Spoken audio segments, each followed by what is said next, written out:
बिस्मिल्लाहिर्रहमानिर्रहीम। अस्सलाम वालेकुम प्यारे व्यूवर्स, प्यारी बहनों, कैसे हैं आप सब? उम्मीद है कि खैरियत से होंगे, अपने अपने घरों में खुश होंगे, आबाद होंगे। तो जो भी मेरे चैनल पर नए हैं वो चैनल को सब्सक्राइब कर दीजिए, बेल आइकन को प्रेस कर दीजिए ताकि हर नई वीडियो का नोटिफिकेशन सबसे पहले आप तक पहुंचे और हर नई वीडियो आप फ्री में आपको देखने को मिले। तो मेरे चैनल का विज़िट ज़रूर कीजिएगा, वहाँ पे आपको लेटेस्ट किस्म की रेसिपीज़ देखने को मिलेंगी।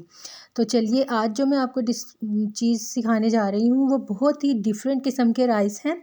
आपने आम किस्म की बहुत सी पुलाव बनाई होंगी, बिरयानियाँ बनाई होंगी, तो ये बहुत ही हट के एक पुलाव है जो हरी भरी कोफ्ता पुलाव है और बहुत ही डिफरेंट बनती है और इसकी पुलाव का टेस्ट भी बिल्कुल चेंज है, इसमें कोफ्तों का टेस्ट भी बिल्कुल चेंज है।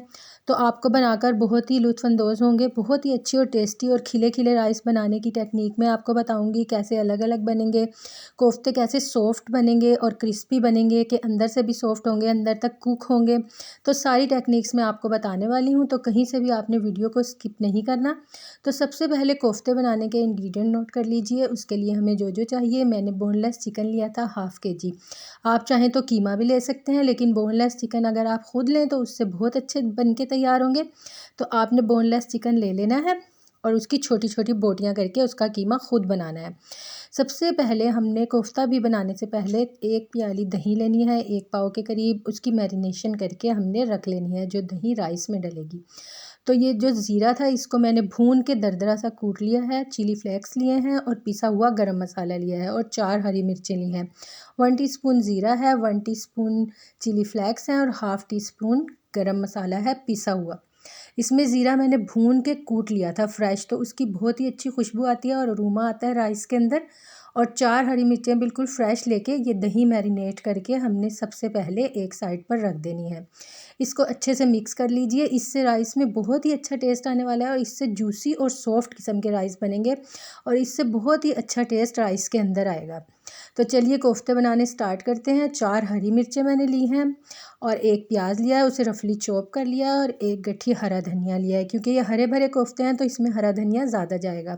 तो सबसे पहले अपने चॉपर में आप हरा धनिया डालिए, हरी मिर्चें डालिए और 1 प्याज को स्लाइस कट करके इसके अंदर डाल दीजिए।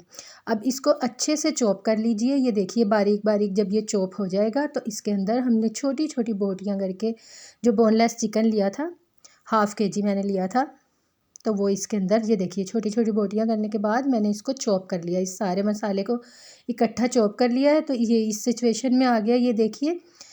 और इसको ये भी चेक कर लीजिए कि इसका बिल्कुल मुलायम पेस्ट बन जाना चाहिए, इसमें ग्रेन्स या कोई भी छोटी छोटी बोटियां नहीं रहनी चाहिए। इसका अच्छे से पेस्ट कर लीजिए। अब जब ये सारी चीज़ें चॉप हो गई हैं तो आपने इसको एक बाउल में निकाल लेना है। बड़े मिक्सिंग बाउल में इसको निकालिएगा ताकि हमें मिक्सिंग में आसानी रहे, छोटे बाउल में मिक्स नहीं होगा। तो ये देखिए, अब इसमें हम स्पाइसेस ऐड करेंगे। तो इसमें 3 स्पाइसेस जाएंगे, नमक, लाल मिर्चों का पाउडर और पिसा हुआ गरम मसाला। नमक और मिर्चें अपनी मर्ज़ी के मुताबिक ऐड कीजिए। मैंने 1 टीस्पून लाल मिर्चें ली हैं और 1 टीस्पून नमक लिया है। उसके बाद बेसन को भून लिया है। बेसन को आपने लाजमन तवे पे भूनना है या कढ़ाई में। भूनने के बाद आपने 4 टेबलस्पून बेसन इसके अंदर डालना है। ये देखिए बेसन का कलर जब ब्राउन की तरफ हो जाए तो आपने उसे उतारना है। जब उसमें से खुशबू आ जाए तो वो भुना हुआ बेसन आपने इसके अंदर डालना है। अब 1 अंडा बाइंडिंग के लिए मैं इसके अंदर डाल रही हूँ। बेसन में आपने ये ज़रूर केयर करनी है कि जब वो अच्छे से भुन जाए तो आपने इसके अंदर डालना है। अगर आप कच्चा बेसन डाल देंगे तो कोफ्तों का टेस्ट बिल्कुल ख़राब हो जाता है। तो अब आपने इसको अच्छे से मिक्स कर लेना है। ये देखिए बहुत ही सॉफ्ट और टेंडर आपके बन के तैयार होंगे। इनको आपने बहुत ही अच्छे से मिक्स करना है कि सारी चीज़ें आपस में मिक्स हो जाए। अब आपने अपने हाथों को ग्रीस कर लेना है ऑयल से।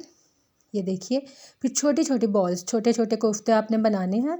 जितना भी साइज़ आपको पसंद हो आप वैसा साइज़ बना लीजिए। ये देखिए, क्योंकि हम ये पुलाव के अंदर डाल रहे हैं तो ज़्यादा बड़े कोफ्ते बनाने की ज़रूरत नहीं है, बस स्टैंडर्ड साइज़ के बनाइए। और इसमें से देखिए हाफ़ kg में से मेरे तकरीबन 24 या 25 बन गए थे, तो काफ़ी रहेंगे आपके लिए, तो बहुत ही अच्छे। और मैंने राइस लिए हैं, 3 पाव राइस लिए हैं 750 ग्राम्स, तो उसमें कोफ्ते बिल्कुल परफेक्ट रहे थे। ये देखिए सारे कोफ्ते बनाकर रख लीजिए एक जगह। अब मैंने अपने एक पैन में जितना ऑयल मुझे चावलों में दरकार है मैंने वो पूरा ऑयल लिया है एक पैन में। ये देखिए 3 बड़े चम्मच मैंने ऑयल के डाल लिए हैं। ये देखिए जो सालन बनाने वाला चम्मच होता है। तो इसी ऑयल को हम वेस्ट नहीं करेंगे, हम इसी